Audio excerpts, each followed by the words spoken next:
A sudden multiplication of planets, presented by Science at NASA. Years ago, before the launch of NASA's Kepler spacecraft, astronomers were thrilled when they discovered a single planet. On February 26th, the Kepler team announced 715. Kepler has always been good at finding planets. Even before the announcement, the observatory had confirmed 246 new worlds outside the solar system. The latest discoveries almost quadruple that number. Kepler works by looking for the slight dimming of starlight caused when a distant planet transits its parent star. Any dip in stellar brightness attracts the attention of the Kepler team and can prompt them to declare a planet candidate.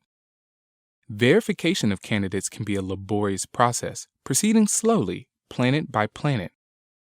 Now, however, a research team co-led by Jack LaSauer of the Ames Research Center has figured out a way to speed the process up.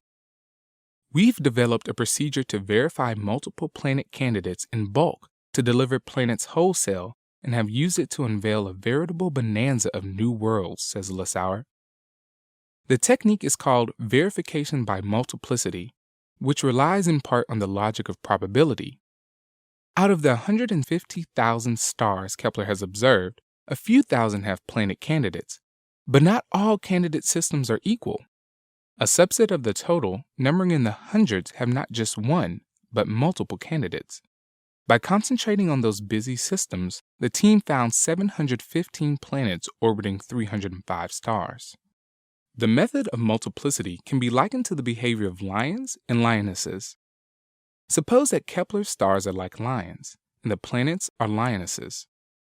If you see two big cats, it could be a lion and a lioness, or it could be two lions. But if more than two cats are gathered, then it is very likely a lion and his pride. Thus, through multiplicity, the lionesses, or planets, can be reliably identified. All of the newly discovered worlds are located in multi-planet systems. Nearly 95% of the planets are smaller than Neptune, that is, less than 4 times the size of Earth. This is a marked increase in the known number of relatively small planets.